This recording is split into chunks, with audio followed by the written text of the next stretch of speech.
Okay, so hopefully that's now recording. Yes, once again, thanks everyone for joining, and it's great to see so many of you here. I hope it's going to be an interesting webinar for everyone and a lively discussion as well on this really important topic. So Stacey, if you can move to the next slide, please.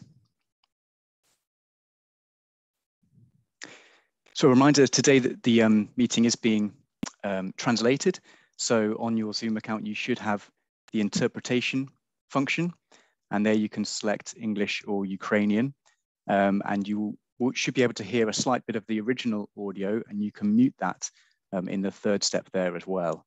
So hopefully that will work. If there are any issues in that, then please let us know using the chat function.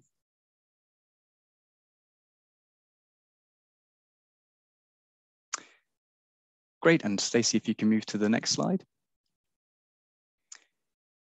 So today's meeting, we've got a lot packed in. So I'll shortly be passing over to Elena to chair today's meeting with welcoming comments from Peter Wickenden. We'll then be having a presentation from the Met Office team here in the UK on the work that we've done on climate change impacts for Ukraine. And then we're delighted that Mykhailo Chyzhenko, head of the Climate Change Adaptation and Climate Reporting Policy from the Ministry of Environmental Protection and Natural Resources of Ukraine, can join us to provide a response to the presentation outlining the report. And then there'll be time for questions and answers. And then shortly before the end, we'd love to receive your feedback on today's event and the report overall. And then we'll be closing the webinar today in about an hour and a half's time. So just moving on to the next slide, just to introduce the speakers. So again, I'll pass over to Elena in a second. But from the Met Office team, I'm really grateful that Louise Wilson and Stacey New are here today supporting and have been working really hard over the last few months on this project. So you'll be hearing about some of the key findings. And then as mentioned, passing over to Peter Wickenden and at the beginning, and Mykhailo Chyzhenko at the end for a response. So with that, I will pass over to Elena. Thank you. Thank you very much, Joseph. We're really happy to welcome everyone at this event. We are grateful to Met Office for doing such a great job and a really comprehensive study on the climate change impacts for Ukraine. My name is Elena Balbekova, and I'm Economic, Energy and Climate Change Advisor with the British Embassy Kyiv. We will be moderating this event today, so hopefully you all find it useful and enjoy this webinar. Now I'd like to pass the floor to Peter Wickenden, First Secretary, Energy Policy, British Embassy Kyiv. Over to you, Peter. Thank you. Thank you, Elena. Good morning, ladies and gentlemen, dear colleagues. Thank you for joining us for today's Met Office presentation of its report on the impact of climate change on Ukraine. This was commissioned earlier this year by the British Embassy as part of our work on climate change in the run-up to COP26, held in Glasgow last month. I'd like to join Elena in thanking all the experts in the Met Office for all the months of work which they have put into researching and producing the report. In preparing for COP26, our aim principally has been to encourage the government of Ukraine to form a high-level consensus across the various ministries of the government on the importance of climate change to Ukraine, not just as some distant global issue affecting other countries far away. We encourage Ukraine to submit a more ambitious second nationally determined contribution, NDC, that represented a real terms reduction in greenhouse gas emissions by 2030 compared to 1990 levels. And indeed, the government of Ukraine did that, and we again expressed our deep appreciation for that. We also encouraged Ukraine to sign up to a number of initiatives and declarations at COP, including on commitments to phase out the use of coal in power generation by 2040. And we were delighted that both the government and the largest private energy producer both signed up to commitments to phase out coal. And in the wake of a successful COP, there is now, of course, a lot of work to do. First, to clarify what those commitments were and produce detailed plans and start taking action. The UK is providing assistance in this regard with drawing up the National Energy Strategy for Ukraine to 2050. We are also sharing our experience in just transition of coal-dependent regions. We have a dialogue between energy regulators, and we have a new project just started on green financing instruments. And we have practical collaboration and indeed some British investment in various forms of renewable energy or low emission energy, including hydrogen, offshore wind, nuclear power, and forms of energy storage. And the government's economic strategy to 2030 envisages a net zero economy by 2060. And there is a major challenge in achieving that falls on all sectors of industry and agriculture in Ukraine. And so I'd like to flag up that tomorrow we are holding a business decarbonization dialogue on that very subject, both online and offline, together with Ukraine Investment Commission. At the same time, our aim has been to raise awareness of the issue of climate change in Ukraine and its real relevance to lives and the livelihoods of all sections of society. So I think you will find that the contents and the conclusions of this Met Office report are really important and highly thought-provoking. And we will use the content and the conclusions of the report in a number of ways. Firstly, to continue raising awareness of the real impact of climate change on the everyday lives of ordinary people right across Ukraine. To get across a message that it affects everyone and that everyone can play a role.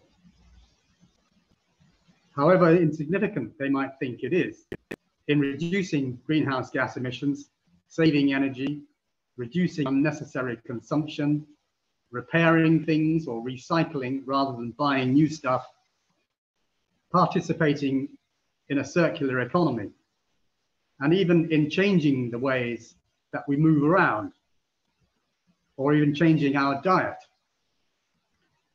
I saw an interesting survey recently, was issued on the 6th of December about Ukrainian views on climate change. And it said that the overwhelming majority of Ukrainians, that's 85%, singled out human activity as the main cause of climate change in the world. At the same time, according to 58% of respondents, industry was to blame most of all for climate change. It also noted that 49% of Ukrainians surveyed are aware of the dangers to the climate from the devastation of land and the decrease in forest area. But only 12% are aware of the impact of climate change of livestock sector. And at the same time, only 1/3 of respondents cited the burning of fossil fuels as a main cause of climate change. According to this survey, the problem of climate change is most urgent and serious in central and southern Ukraine, where 58% of respondents, especially in those regions, thought that due to climate change, they all feel increased heat, stuffiness, drought, and so on. While it appeared that for residents in the west of Ukraine, these changes were not so relevant or noticeable. 73% of Ukrainians believe that agriculture suffers the most from climate change. Well, I won't go on, but there is mixed news in that recent survey, I think. There's good news and bad news. So I think, I am sure that we can make good use of the Met Office's report to continue to raise awareness of climate change and its impact in Ukraine over the long term. And it's going to be a long-term effort. And finally, for central and regional and local authorities, it's more about doing more to increase energy efficiency, moving away from the high emissions energy and industrial activity. And particularly, it's about disaster risk reduction, i.e. that's flood prevention and preventing wildfires, as well as improving disaster preparedness and response in order to lessen the human and economic impact of climate change and lead to a Ukraine that is more sustainable and resilient in the long term. Thank you.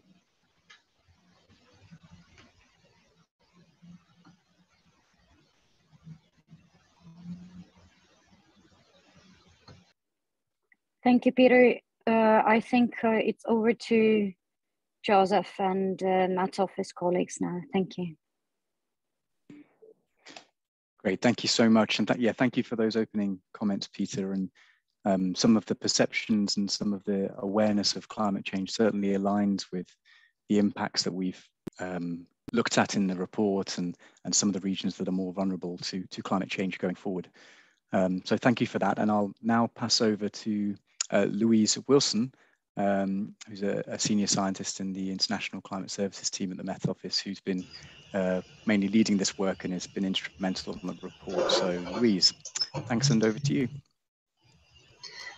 Thank you, and hello everybody. I'm really pleased to be here today to speak to you about the report. If you can go to the next slide, please, Stacey. So the report that we've produced aims to provide Ukraine with state-of-the-art knowledge on climate trends and impacts in Ukraine, presented both in the report and in a few other concise and accessible outputs. Since the previous report on Ukraine climate change impacts was published in 2010, there has been a large amount of new science. And this timeline shows the publication of key reports produced by the IPCC, the Intergovernmental Panel on Climate Change, each of which represents an advance in our understanding of climate change and its impacts on our Earth system.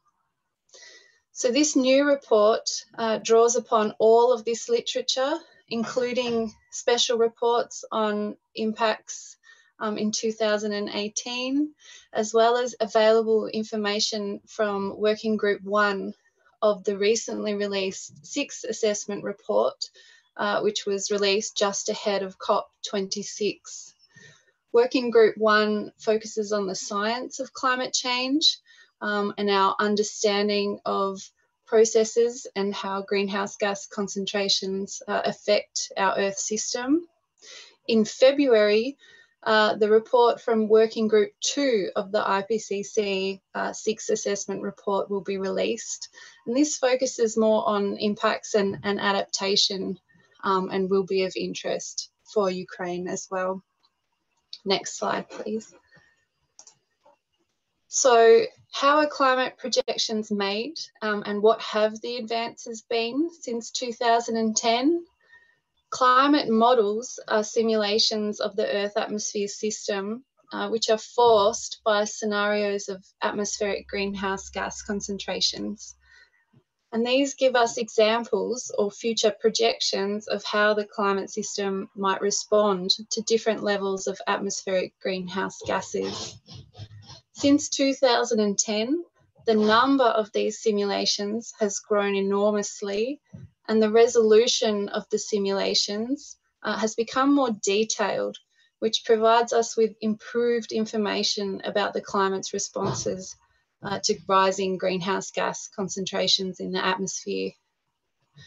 Because we don't know exactly what future concentrations will be, we look at a variety of these greenhouse gas concentrations, including ones consistent with our Paris Agreement commitments, and that is the green line shown in the plot on the right-hand side, so a low or moderate greenhouse gas concentration scenario, as well as higher greenhouse gas concentrations in which we might fail to curb emissions globally.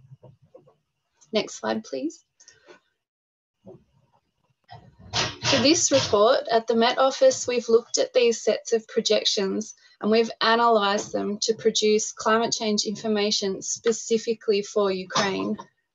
So specifically, we have analysed simulations from CMIP5, which is the model ensemble that was produced for the 5th assessment report, to determine plausible ranges of future temperature increases and precipitation changes for both a moderate and a high greenhouse gas concentration scenario. Where possible, we've also included information from regional downscaling efforts, including Cordex, which is a set of very high resolution climate model simulations with a region focused over Europe, including Ukraine. And we've also included information from the newly released, or the just recently released, 6th assessment report. And we've looked at consistency between these different sources of information, as well as evidence from the public literature to inform the projected changes for Ukraine. And we've communicated this information through tables and maps in the report, as well as a set of fact sheets of key messages and headline impacts, and an infographic. I'll hand over to my colleague Stacey now, who will take you through these projections for Ukraine. Thanks, Louise. So yes, as Louise said, I'll just be providing a brief summary of the projected changes and some of the impacts that we've included in the report. So as Peter mentioned, Ukraine is already experiencing a changing climate. 2020 was Europe's and Ukraine's hottest year on record at 2.8 degrees above average. And as you can see on the climate stripes presented on the slide, each of the last 20 years in Ukraine were warmer than the long-term average. So climate change has resulted in a number of observed changes in the Central Eastern European region, including Ukraine, with annual air temperatures increasing by almost 1.5 degrees over the last 30 years, and the last decade seeing an acceleration in the rate of warming. So you can see this by the increased number of red bars on the climate stripes. So warming is unevenly distributed, with rates of warming fastest over Ukraine compared to the surrounding regions. So as Louise mentioned in the report and presented here today in this webinar, projected changes in temperature and rainfall for Ukraine have been primarily taken from climate models that were used in the IPCC's 5th assessment report, AR5, and model simulations conducted for phase 5 of the Climate Model Intercomparison Project, CMIP5. So the plots that I'll be presenting today will show the projected changes for Ukraine from the CMIP5 analysis for the 2080s under a high emissions scenario. Information for the 2050s and a low emissions scenario are included in the report. So just to note, before I start talking about the temperature changes, on the maps you can see that some of the edges of Ukraine and Crimea look like they've been omissed from our analysis. However, this is just a reflection of the gridding method that we used, and in the numbers in the tables and in the report that we've included do include these areas that have been missed off of these maps, including Crimea, and for those models that have high enough resolution. So it's just a gridding method issue that's shown on these maps. So I'll now talk about the projected changes in temperature for Ukraine. So there are projected increases in both winter and summer temperatures of up to 4 degrees by the 2050s, and more than 7 degrees are possible by the end of the century. These warmer temperatures will occur under a higher emissions scenario. Central and northern Ukraine should see the highest rates of warming, whilst coastal regions will experience lower increases due to the moderating effect of the Black Sea and the Sea of Azov. Adaptation planning should consider a wide range of possible future climates with the plausible range of projected warming greatest for winter. And you can see that on our plots where the colours for winter are much more variable than the summer.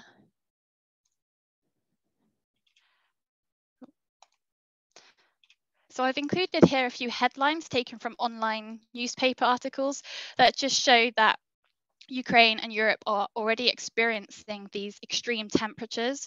So this July, for example, 4 temperature records were set in Kyiv. So you can see that Ukraine is already experiencing these high temperature events. In terms of rainfall changes, despite Ukraine having a high year-to-year variability in rainfall and already being adapted to this range of variability, in our analysis, we still see projected increases and decreases of up to 60%. So as you can see in the plots on the right, projected rainfall changes for Ukraine vary between seasons, and there's also large variability in terms of spatial differences. So most models in our analysis show potential for large decreases in summer rainfall for southern and southeastern Ukraine by the end of the century, and an increase in winter rainfall across northern Ukraine for all emission scenarios. Evidence shows more confidence of decreasing rainfall towards the coastal regions and the greatest potential for increases in the north of Ukraine in a warmer world. Though it's really important to note that little or no change in rainfall for the seasons could also be a possibility. We're just showing 4 potential scenarios that could happen in the future. Despite the range of plausible future changes that I've talked about, so decreases in rainfall in the summer, for example, rainfall extremes in all of the seasons are projected to become more intense in the future. So the frequency and intensity of heavy rainfall events are projected to increase by 10 to 25% by the late 21st century. And these are associated with a number of impacts, for example, increased surface water runoff and flash flooding. So I'll now talk about a few of the impacts associated with climate change that are affecting and will affect important sectors in Ukraine. So just starting with human health, climate change is already having or adding additional stress on health systems in Ukraine. Loss of life, illness, and productivity losses associated with heat waves and cold snaps, etc., are affecting Ukraine and will continue to affect them with climate change in the future. So climate change is expected to impact air quality through increasing the fine particulates and pollutants in the air, especially smoke from forest fires, which contributes to higher levels of air pollution during the summer fire season. There will be increased exposure to new diseases, so diseases commonly associated with tropical regions, such as mosquito-borne malaria and dengue fever.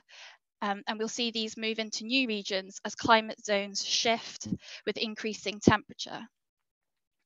There'll be a greater number of people exposed to heat humidity extremes. So this is where temperatures will exceed 33 degrees, and these days will increase with climate change. This high humidity will reduce people's ability to cool themselves, leading to increased heat stress. So Ukraine is a globally important agricultural producer, as well as being home to ecologically significant forest and forest steppe regions. The proportion of forested areas affected by pests and diseases in Ukraine has recently increased, and these increases can be partly attributed to rising temperatures, changes in rainfall, and there are additional factors and stresses that are placing these ecosystems under stress and reducing their ability to adapt.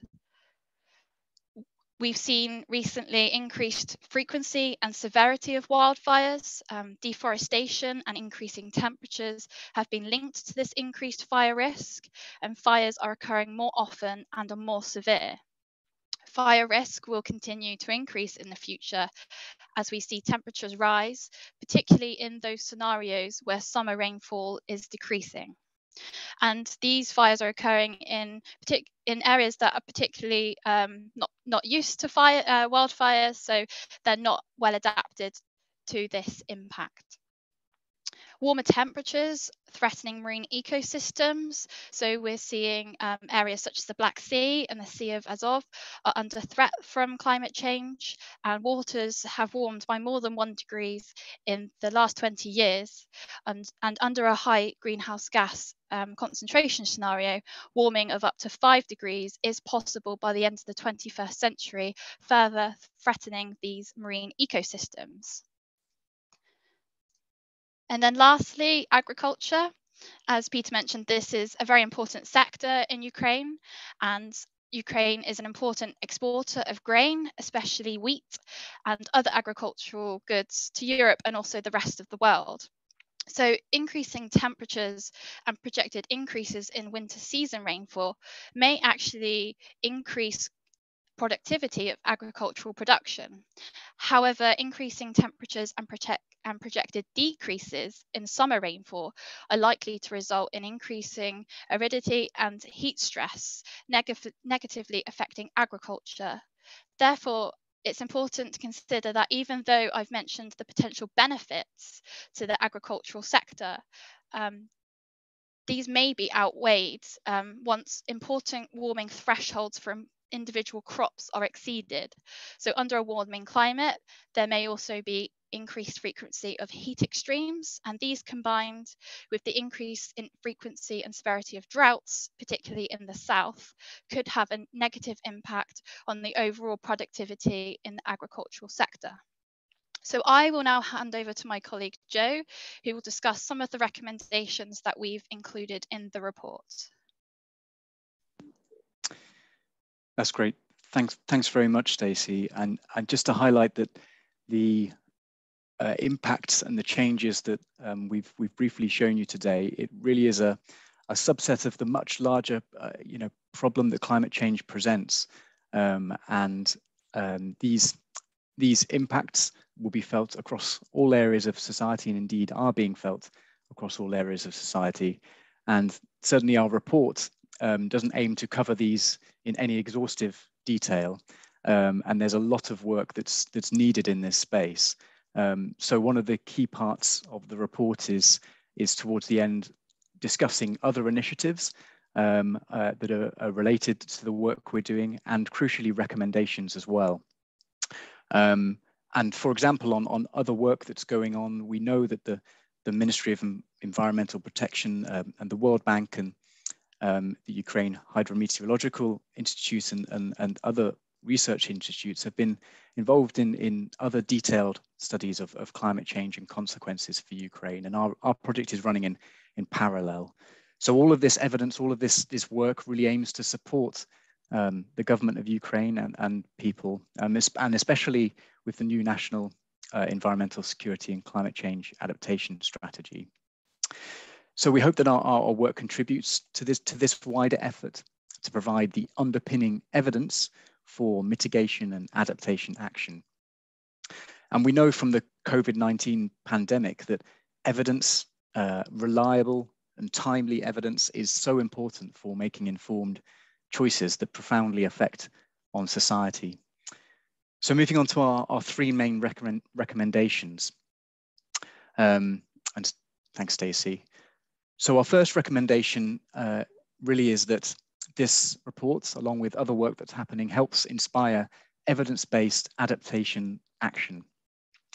So the COP26 meeting confirmed that countries around the world are committing to limiting temperatures, global rising temperatures, to well below 2 degrees compared to pre-industrial through this century. But what the project and the report shows is that there are a lot of impacts that can be both avoided by following this path and lower emissions targets, but also I think everyone's realistic that these targets also need to be met with action. And if that action isn't taken globally, then warming will be greater, and the impacts that will be felt from that higher warming will need to be adapted to. So from a planning and adaptation perspective, these upper warming scenarios are realistic and should be considered. So this is what needs to be brought into adaptation planning now, so that we set the course to reduce the risks from weather and climate events in the future. And in doing so, we provide some examples of adaptation to climate variability and climate change in the UK and around the world to some of the key impacts that Stacey talked about. For example, we share the work that's been done in the Thames Estuary in Southeast England for flood resilience planning. And this includes things like enhancing habitats and community access to the river as well. So this has co-benefits in terms of reducing risks from climate change, but also increasing benefits for local communities and livelihoods as well. We also provide an example of using climate change projections to guide heat action plans. So both near-term adaptation interventions such as green spaces and increasing tree canopies to reduce urban heat island effects, but also things like early warning systems. So that when there is a heat wave, the actions and the protocols are in place to be able to reduce those risks in an event. So our second recommendation is around education. And this is across all levels of society. And in the report, we include some explanation on some of the key terms and concepts like climate change projections and scenarios, and why, crucially, there's a wide range of possible future climates that we must consider. And then how we manage these climate extremes as well requires a lot of understanding. So we all have a role in this education, but particularly schools and the media are in particular need for further support to spread awareness and educate different communities. And then finally, thinking about the risk diagram that's on the right of the slide there, when we were doing the report, we saw that there was a lack of knowledge really around climate change impacts in Ukraine, and crucially climate risk, including the vulnerability and exposure elements. And we know this is being recognized and is being considered in the adaptation plans and strategies. But really climate change research and risk assessments require this sustained multi-year funding of relevant national institutes bringing people together. And Ukrainian Hydrometeorological Center, they have a key role to play, and we are especially grateful to Svetlana Krakovska, who I know is joining us today, for her support and review of the project outputs.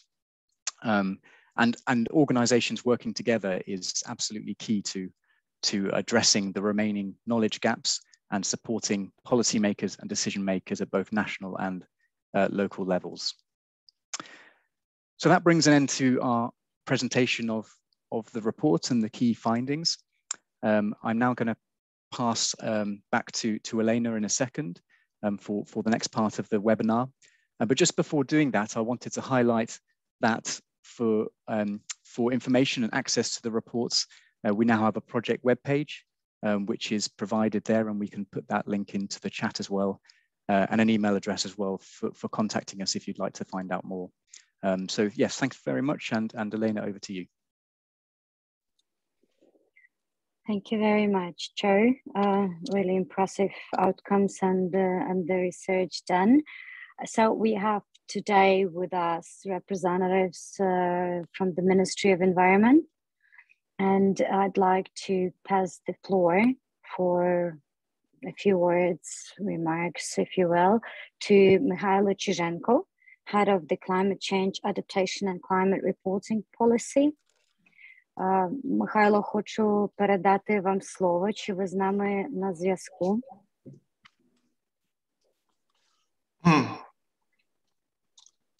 Доброго дня, шановні колеги. Мене чутно? Так, вас чутно, дякую. Мене чутно?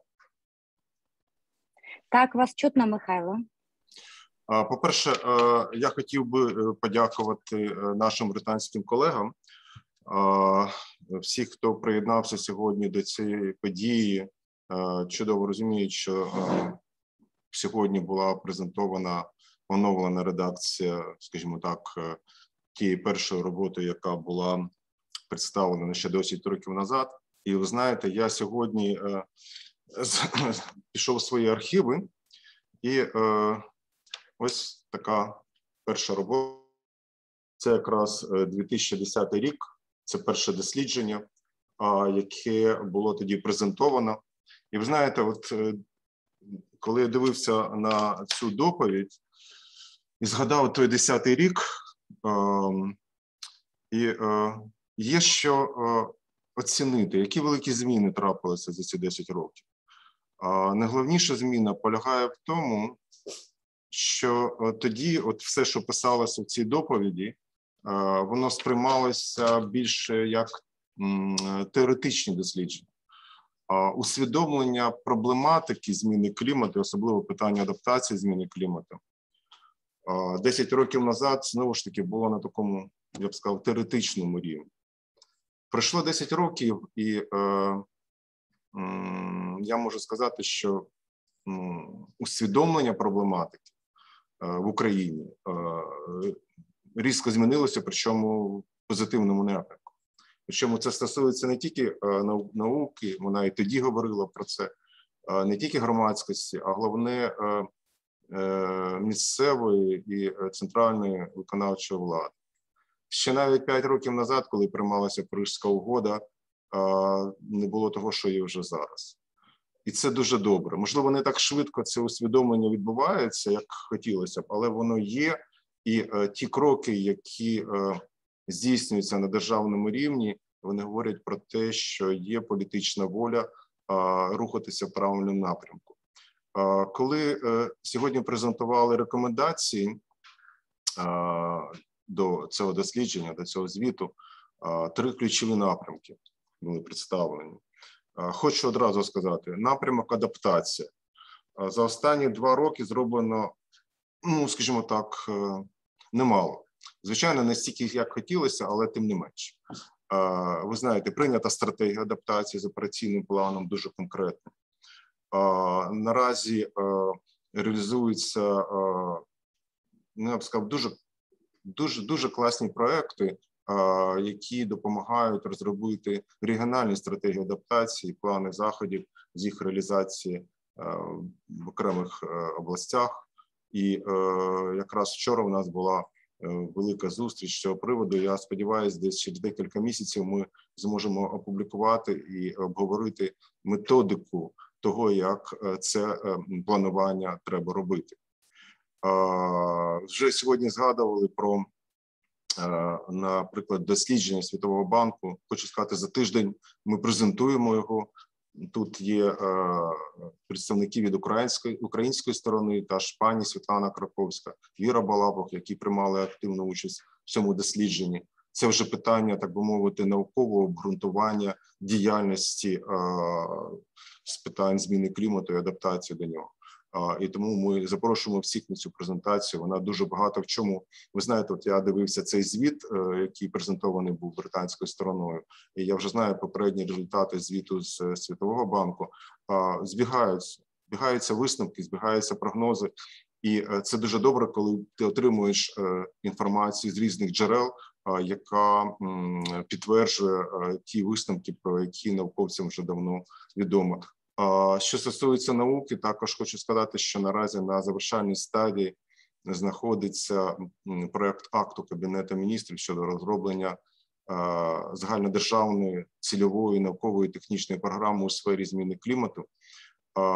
Я дуже сподіваюся, що ця програма буде в наступному році прийнята, і ми зможемо забезпечити фінансування таких досліджень, їх, скажімо так, ну, це буде певне русло, скажімо так, в якому будуть сконцентровані всі найкращі наукові сили в Україні, і ми зможемо значно підняти якість не тільки наукових досліджень, але і тих рішень, на підставі яких вони мають прийматися в країні.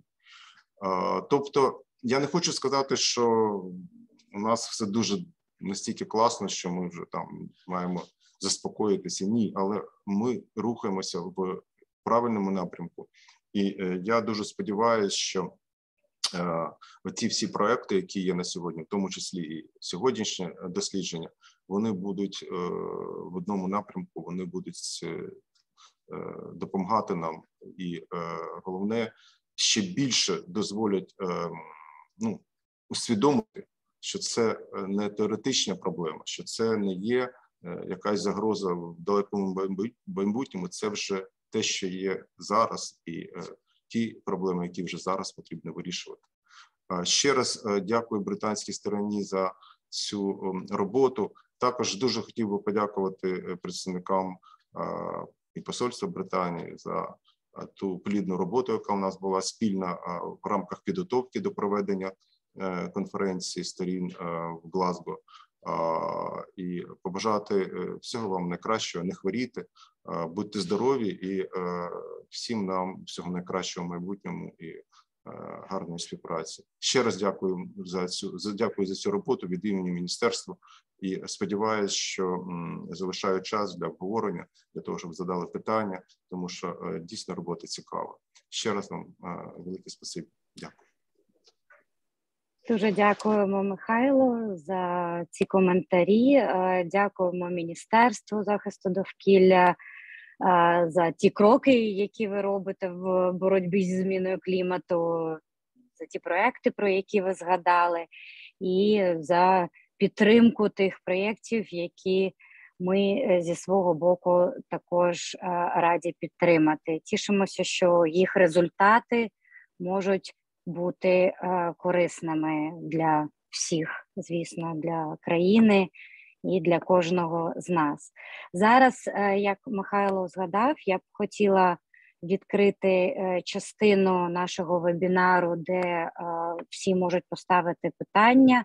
Можливо, є коментарі до звіту, питання до колег з медофісу, або, можливо, навіть, якщо дозволить Михайло, до міністерства. Будь ласка, ви можете або піднімати віртуальні руки, або писати ваші питання в чаті.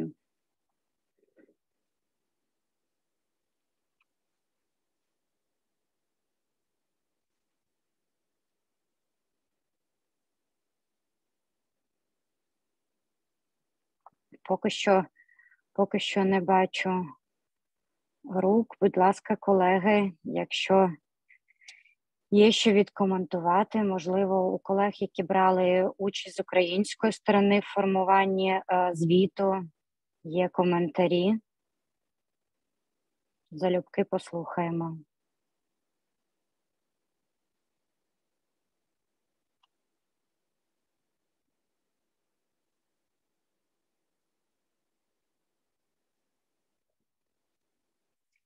Ще хочу, поки колеги вирішують, які питання поставити, хочу сказати, що щодо звіту ви можете побачити копію звіту ось за посиланням, яке Луїза опублікувала в чаті.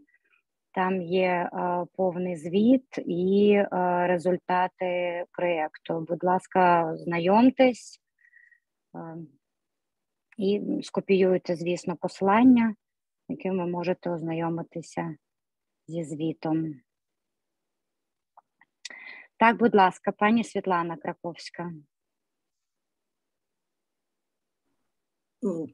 Так, всіх вітаю. Не знаю, чи бачите мене, мабуть, чи ні. Поки що не бачимо, але чуємо добре. Зараз бачимо вже, так, будь ласка. Я хочу теж, якби, з свого боку трошки, може, розказати, тому що є колеги з української сторони, які, мабуть, трохи здивовані цим звітом, але ну, свого боку, оскільки я ще була і рецензентом цього звіту, можу сказати, що робота була досить активна.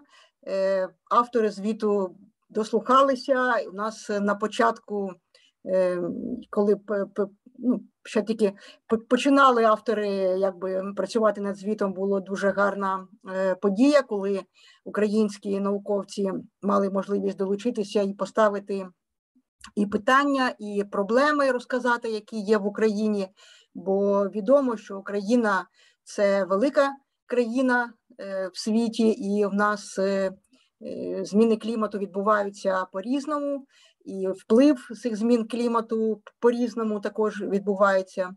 І я б сказала так, і те, що пан Мykhailo Chyzhenko теж засвідчив, що дійсно висновки збігаються, і це теж дуже добре, тому що направду, коли є якби таке підкріплення цих висновків з різних боків, це якби збільшує довіру до цього. І звичайно, можливо, хтось очікував більше від цього звіту, але направду це ж не було дослідження як таке. Це було звіт, який мав на меті допомогти, показати якісь приклади з інших частин світу, досвід передати Британського метеорологічного офісу і показати дійсно ці 3 рекомендації, з моєї точки зору, вони є також ключовими. Я, чесно кажучи, теж хотіла б зазначити, що для України немає скорочення викидів тут навіть серед цих рекомендацій, тому що Україна вже дійсно так вийшло, що в нас економічна криза. Нам треба, звичайно, в цьому відношенні робити певні кроки і переходити на інший спосіб ведення господарства.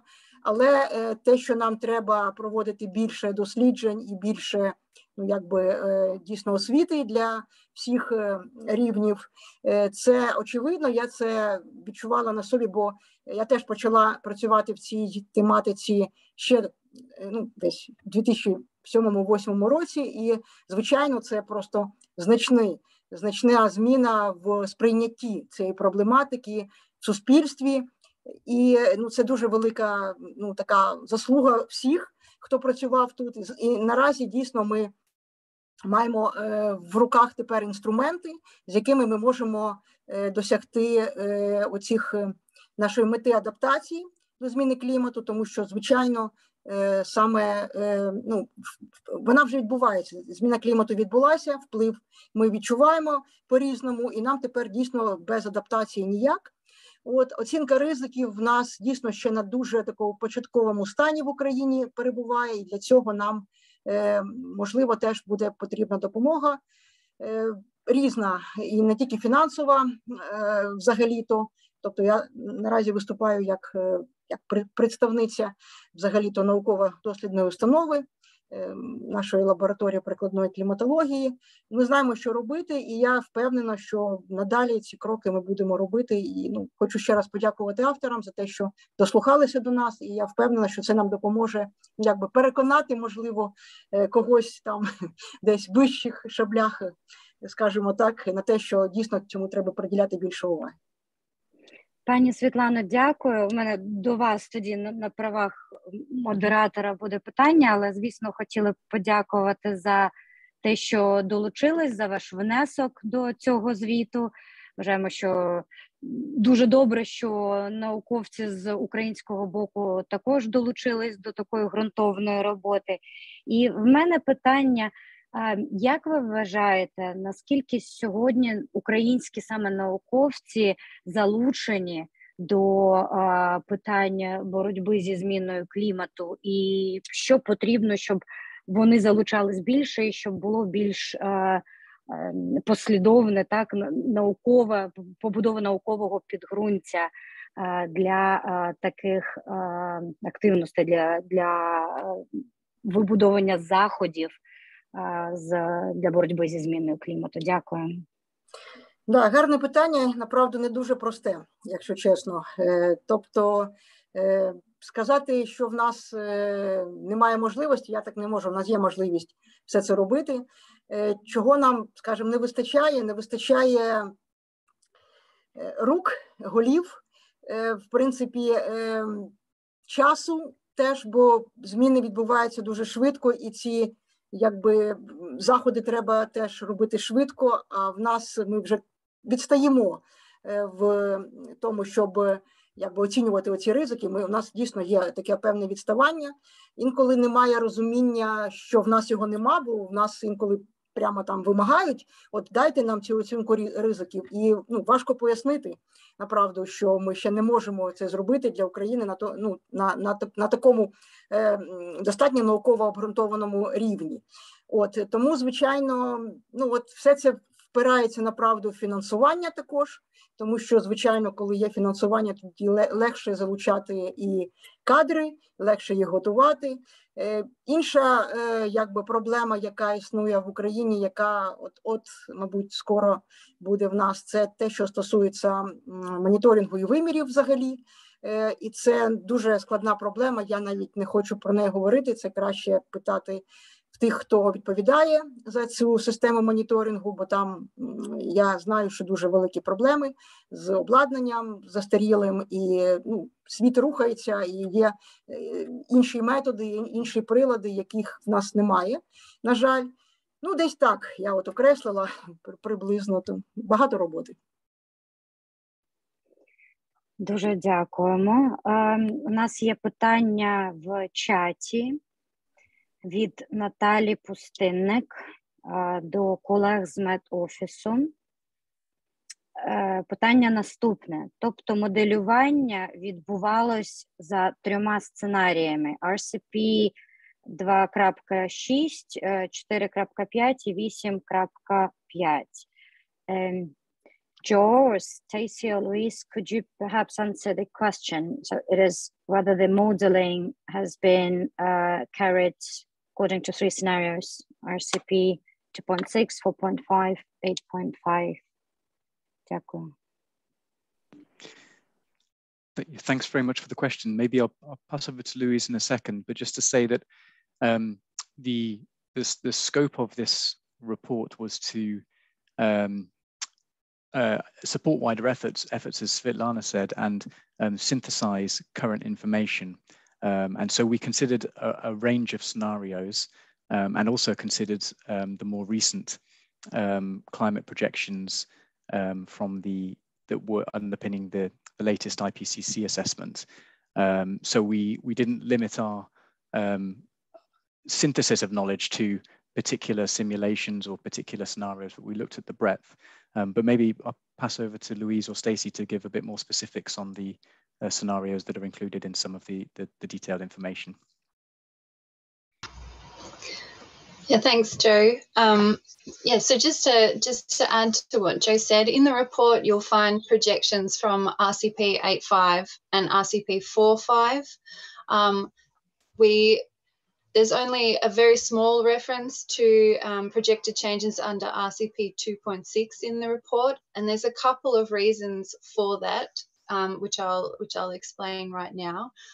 RCP 4.5 is roughly equivalent to somewhere between 1.7 and 3 degrees of warming by the end of the century. And you'll know that this is above, what has been agreed through the Paris Agreement commitments.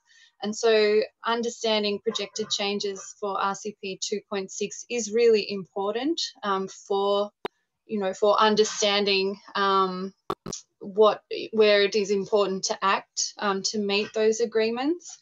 That's been acknowledged by the scientific community, and in recent years there's been a lot of work to get up to speed to understand what those impacts look like. But at present, that information is still quite limited. And so for pragmatic reasons in the report, in order to understand the projected changes in rainfall and temperature across all of Ukraine from a sufficiently large number of simulations, we've drawn on the projections from the RCP 4.5 and RCP 8.5 scenarios. So just to sort of emphasize or reiterate what Svetlana just said, in terms of understanding impacts locally for Ukraine, this is really an area where local scientists play a really important role in taking information from those simulations for which a lot of work hasn't yet been done, and understanding what those impacts look like for the regions of interest to them.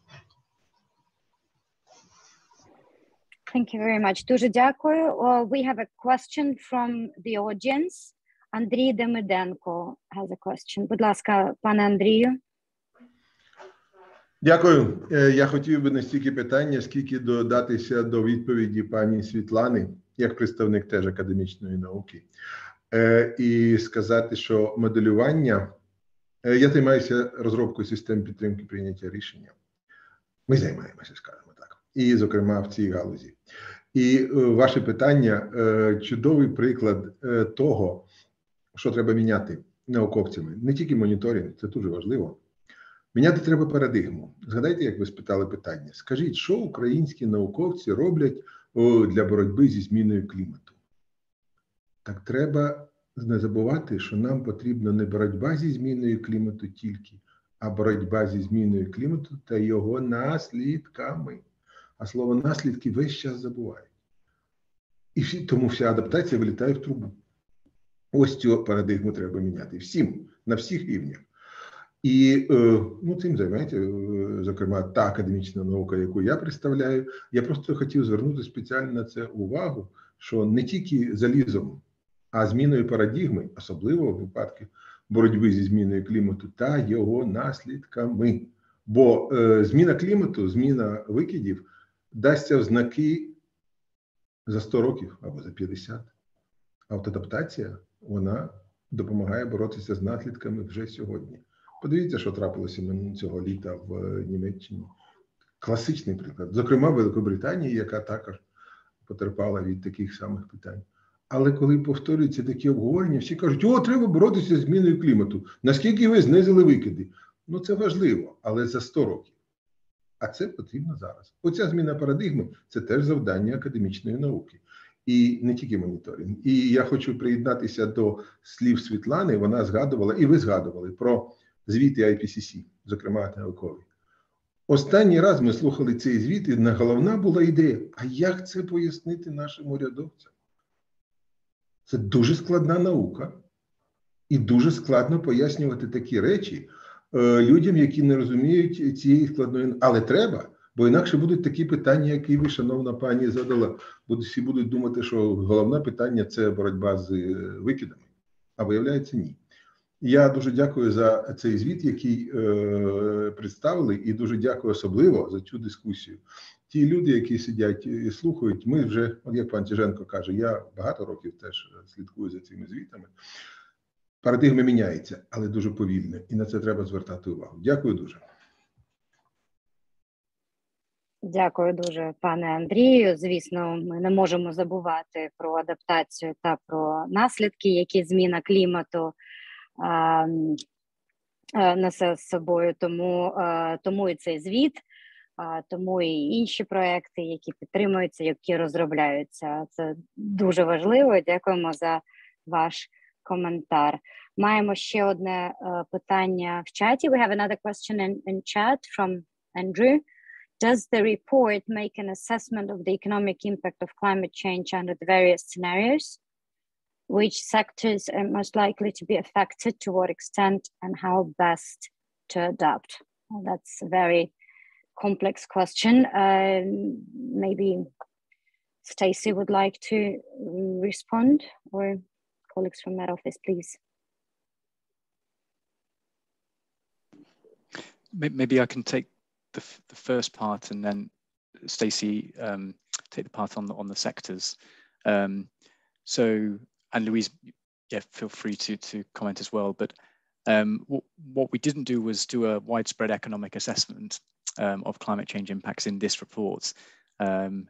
Just to be clear, so I think the scope of this report was to look at the last 10 years, the advances in climate science and how that relates to climate change impacts.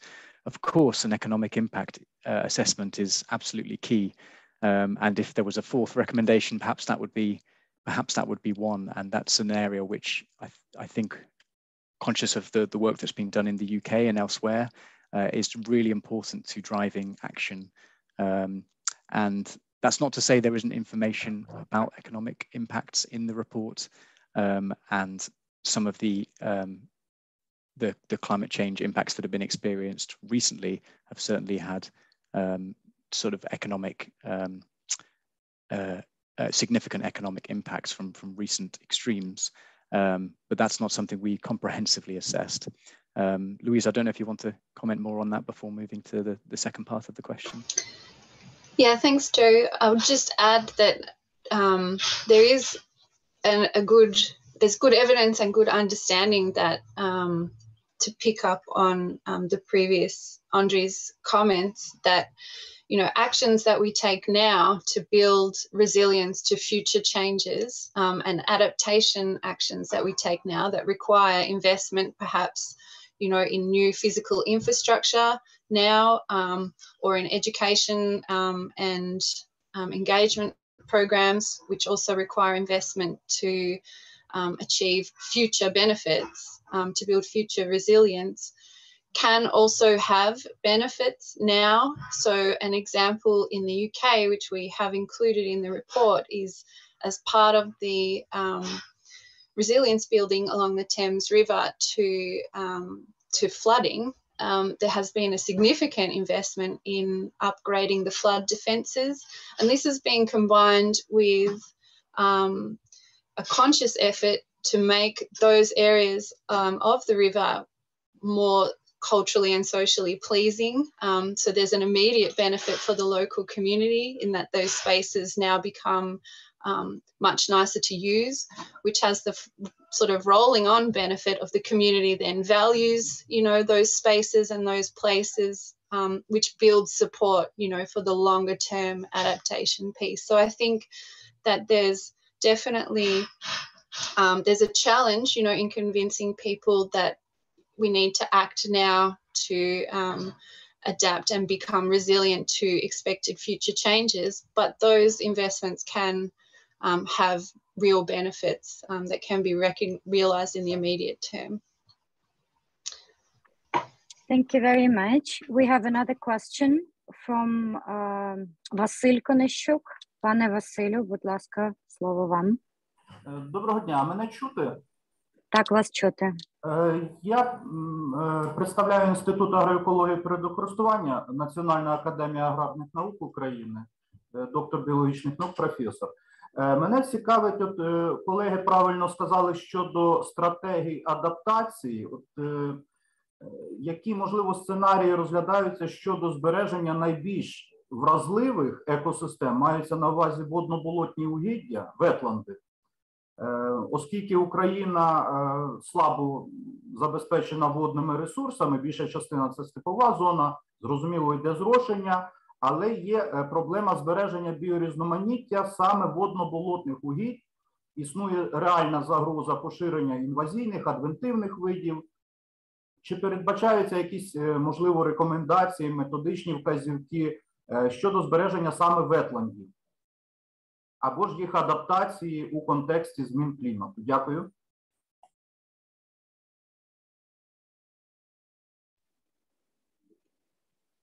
Дякую. Louise, I think that could be a question to you.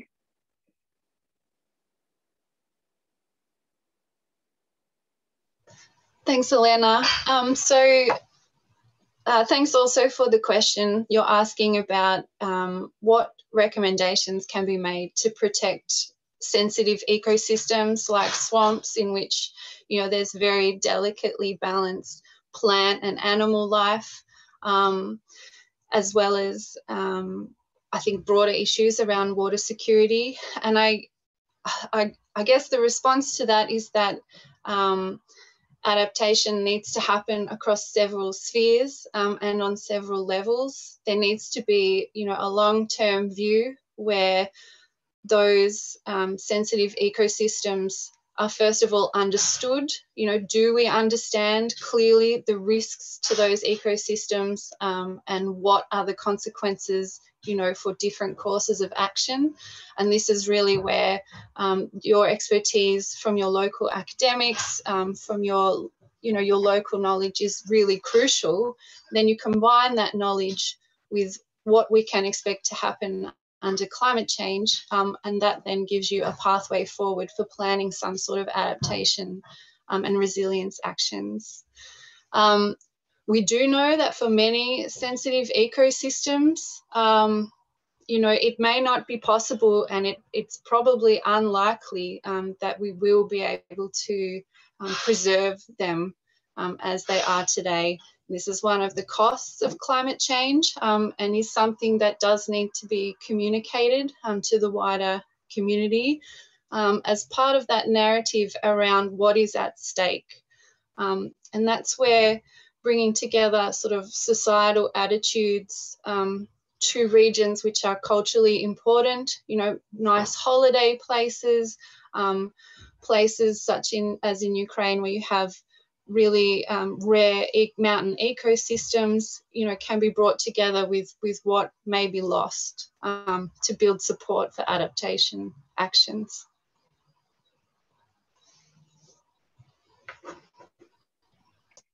Thank you very much. I don't see at the moment any other questions in chat. Mr. Andriy Damedenko has shared with us climate change impact studies report, how water resource management can support climate resilient development in Ukraine. Thank you for sharing. I think it would be interesting to all our participants. Так, маємо питання від колеги в чаті, пані Ганна Афанасьєва, будь ласка. Доброго дня, шановні колеги. Мене звати Анна Афанасьєва, Міжнародна організація з міграції. Я хотіла трошки поділитися також інформацією про те, що Міжнародна організація з міграції та Міністерство захисту довкілля та природних ресурсів України зараз проводить аналіз законодавства, політик та стратегій діючих в Україні щодо зв'язку питань міграції, змін клімату та екології. І ми дуже чекали на презентацію цього дослідження, вважаємо його дуже корисним. І також хочу сказати, що я повністю погоджуюсь з паном Мykhailo Chyzhenko, що дослідження, які зараз проводяться і ось посольством, і також Світовим банком, і нашою організацією, вони за висновками дуже схожі, і ми також вже маємо певні результати і бачимо, що також матимемо і звертатимемо увагу на важливість адаптації, на важливість навчання і також проведення досліджень в цій сфері. І хотіла спитати, чи розглядалися питання міграції, зв'язку змін клімату і міграції в цьому дослідженні, може якимось певним чином. Було б цікаво також почути і таку інформацію. І хотіла сказати, що ми також будемо проводити презентацію результатів нашого дослідження. Плануємо це зробити в першій половині наступного року. Поділимося звітом і аналізом зі всіма, і будемо сподіватись бачити всіх присутніх сьогодні і на презентації дослідження, над яким ми зараз працюємо. Дуже дякую заздалегідь за відповідь.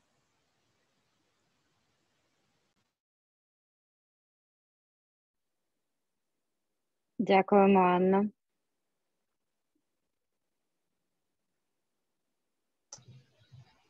I can respond to Anna if that's a question for us.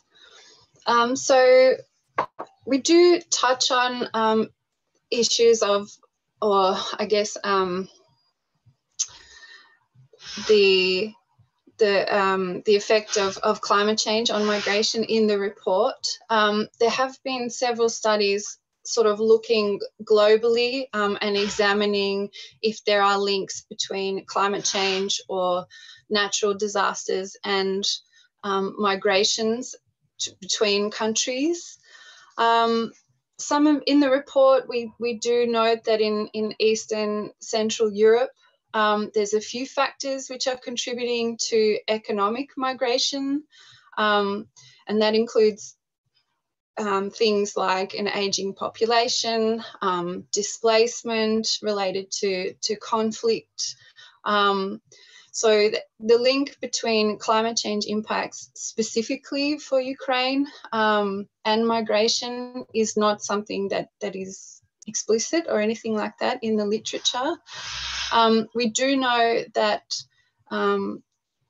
in particular people who are displaced or in regions that have experienced significant natural disasters, that those regions have reduced resources and capacity for dealing with the consequences. So for example, you know, if you have significant wildfires in which many homes are lost, or extensive flooding, which has once again destroyed homes or destroyed crops, reducing food supply, has cut off roads and other transport links. These sorts of impacts, you know, can generally contribute to instability, but there's no causative link that we could determine from the literature at this stage. Thank you, Louise. We have another question in chat from Peter Wickenden. What have we learned in the UK, and what can Ukraine learn about new approaches to flood prevention, such as controlled flooding of river floodplains and reintroducing beavers, which can help to slow the flow of rivers of the hills by building their leaky dams, and so on? Thank you. Thanks, Peter. Maybe I'll give a moment to Louise and Stacey to think on this as well. But I think what I would say is, I think a general point first is that I think there is a lot of experience. You mentioned the examples in the UK, but elsewhere, that we should be sharing knowledge on what is working and what isn't working, in terms of, it's not just climate change adaptation, but these are measures that improve ecosystems here and now, and have multiple co-benefits. And Louise talked about the co-benefits of implementing flood prevention measures in the Thames, for example. And whilst this isn't an area that I'm a specialist in, but what I would say is that thinking about what we do now, and in terms of how that prepares us for future climate change and the impacts we expect over the coming decades and towards the end of the century, I think there's a really key relationship here between interventions and monitoring and continued engagement with the science. So we've presented information on future climate change scenarios and the impacts. What we haven't mentioned as much is the importance of monitoring and how interventions affect the risks that we're trying to address as well. So I think that is a really key part.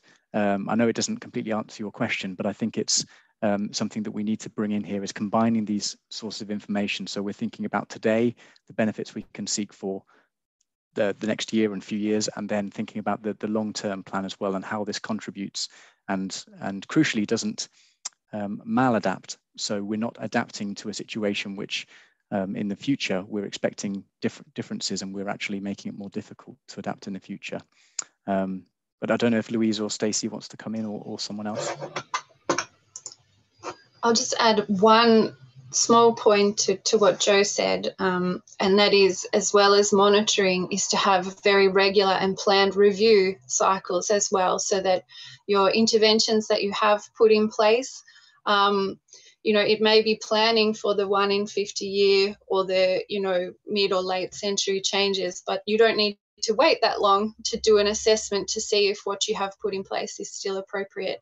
And indeed, that's the approach that they've taken in the Thames Barrier work.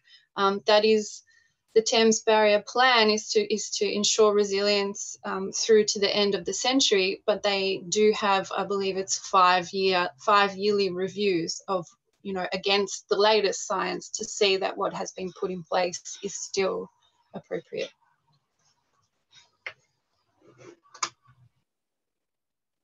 Thank you, Louise. There are no more questions at the moment in the chat. Antonina Platonova from the Ministry of Environment has kindly posted a few links to the Google group on adaptation, with announcements and results of the different research and projects. So I understand that could be interesting to all our participants. Thank you, Antonina. The research that has been presented today, the report on climate change impacts for Ukraine, will be posted in the group. Так, будь ласка, пані Антоніна, ви хотіла пару слів сказати. Да, я просто тоді проговорю, що ми намагаємося актуалізувати інформацію з адаптації до зміни клімату. Ми ведемо сторінку на сайті Міндовкілля. Зараз також це посилання направлю в загальний чат. Тобто там всі проекти, які тривають, результати проєктів публікуються. І є така Google група розсилки. За допомогою цієї групи ми зібрали таку активну спільноту з питань адаптації до зміни клімату, науковців, експертів, представників різних організацій, дотичних до цього питання. Стратегія екобезпеки адаптації готувалася також за підтримки цієї групи. Тобто я хочу сказати, що, наприклад, Анна із організації міграції анонсувала, що найближчим часом буде звіт представлений їхньою організацією. Також у нас найближчим часом буде опублікована методика і буде презентація цієї методики розроблення стратегії, регіональних стратегій з адаптації. Тобто всі ці події будуть доступні, інформація про них, коли вони будуть посилання, будуть доступні в цій Google-групі.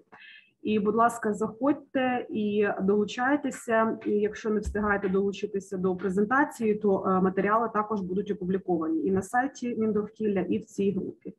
І дякую за сьогоднішню презентацію, сьогоднішній звіт. Дуже цікаво, дійсно корисно. Дуже дякуємо, пані Антоніно, за ініціативу, за групу. Мабуть, це дуже зручно для учасників і для колег, що цікавляться цими питаннями. А пані Анно, у вас рука піднята, чи маєте ще питання, чи це попереднє?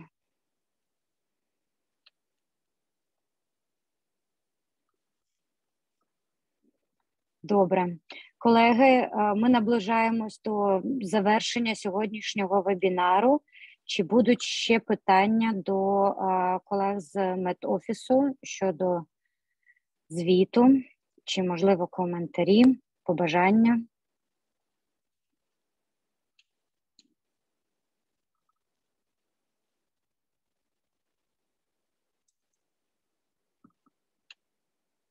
Я не бачу наразі рук, тому, можливо, колеги з медофісу захочуть сказати пару слів наостанок. У нас вийшла досить плідна і цікава дискусія. So perhaps Joe, Stacey, Louise, would you like to say a few closing remarks?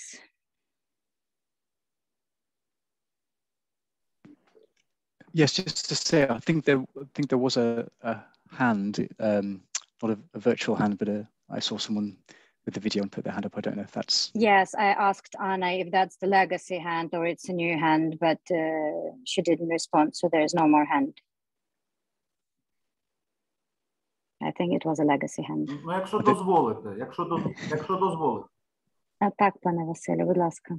Якщо дозволите, хочу подякувати колегам за хороший звіт. І хотілося б побажання, так би мовити, в обговоренні, щоб дійсно ці матеріали знайшли реалізацію в урядових рішеннях, конкретних менеджмент-планах. Зараз Міністерство захисту довкілля та природних ресурсів розробляє проєкт стратегії збереження біорізноманіття. Ця тема, що безпосередньо нас цікавить, і в цьому напрямі потрібно дійсно проводити, окрім наукових досліджень, окрім рекомендацій, визначення стратегій, також конкретні менеджмент-плани, управлінські рішення, щоб вони знаходили реалізацію на загальнодержавному, панєвропейському рівні. Дякую. Thank you very much. Дякуємо, пане Василю. Звісно, ми передамо всі результати дослідження міністерству, і ви маєте змогу з ними ознайомитись, і сподіваємося, що реалізація також буде на порядку денному. Joe, Louise, over to you.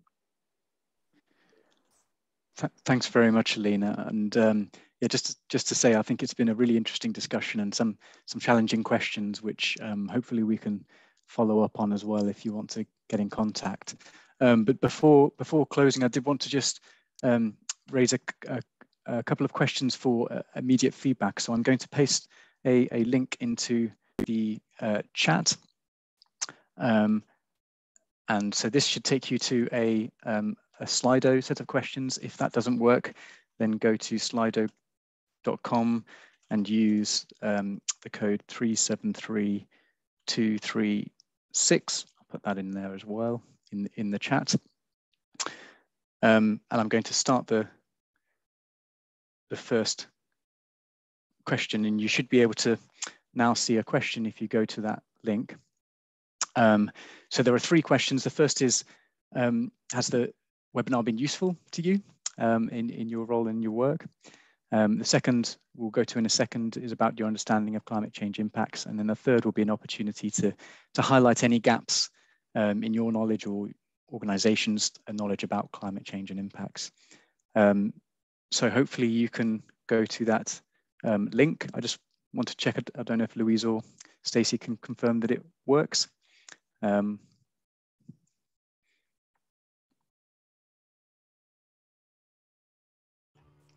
Thanks, Joe. Yeah, it worked for me if I went to slido.com and then entered the code.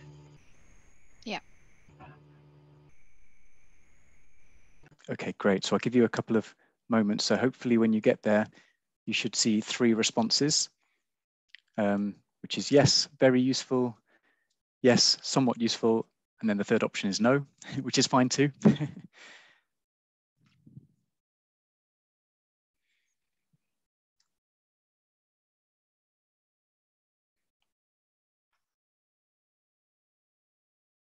Okay, great. I can see that we've got a couple of people now responded to that question, which is great.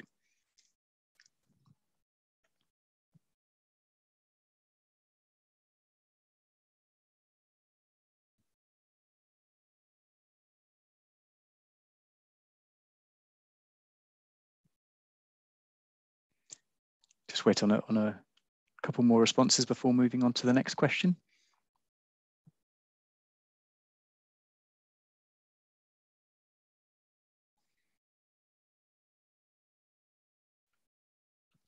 Great. I'll move on to the next question now. So this question is, has your understanding of climate change impacts in Ukraine improved as a result of this webinar and report? Great, you can see the responses coming in. You should be able to see those on your screen as well as you're filling this in.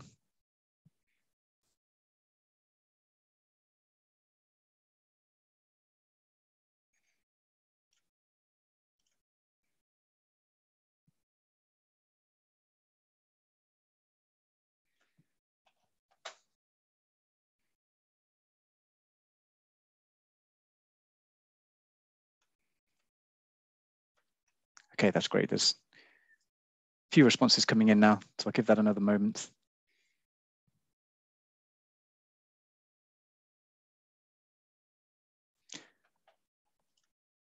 And then finally, and feel free to use the chat function for this as well, but I'll move on to the final question in a second, which is on the gaps that are remaining. And we've discussed some of those in the webinar today, but it would be really useful to capture those. So at the end of this project, when we're finalizing recommendations, we can include those. Great, so I'll move on to the last question now. So you should see what gaps remain in knowledge about climate change and its impacts. And I'll leave that one open so you can continue responding to that after this webinar has closed. So I'll leave that there. And just to say, on behalf of the Met Office team, so myself, Louise and Stacey and other colleagues at the Met Office who have supported with review of this report, yeah, thanks very much for everyone for attending, and thanks so much for the opening comments, Peter, and response as well, Mykhailo, and to the British Embassy in Kiev, and for all the support and correspondence and communication over this report, and making sure that what we do is really of value, and crucially also to Svitlana for for her comments and review and support for this work. So it's been really interesting and hopefully useful as well. And I hope you found this webinar summarizing the findings from this report useful. And thanks to colleagues for sharing other resources as well that hopefully will be useful in addressing the climate change challenge. And just to end on that comment about the paradigm change as well, I think, you know, climate variability and climate change is something now that we'll be addressing continuously for coming decades. And this is part of an ongoing process of improving our knowledge, improving the evidence, and ultimately taking that into actions. So yeah, thanks for your time, and I'll pass back over to Elena, but thank you very much. Thank you very much, Joe. Well, indeed, mitigation and adaptation are two integral and inseparable components of climate change activities and combating climate change. So we should never leave anything out or forget about those, as they're both the priorities. We would like to thank the speakers for their amazing job and for all the efforts and for this comprehensive report. We would like to thank our audience and all the participants for joining us today, for your questions and comments, and for your feedback to the survey that Joe posted. Thank you very much. You can get the copy of the report from us, or check it in the group that Antonina has kindly posted, or we can send it to you upon your request.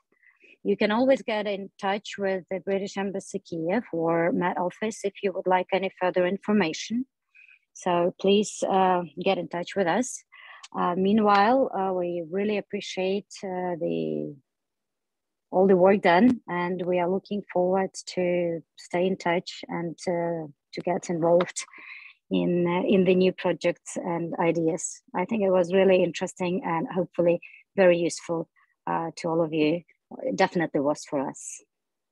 Thank you, Joe, Louise, Stacey. Well done. Thank you very much for your excellent moderation, and to everybody for taking part. Thank you. Thank you very much.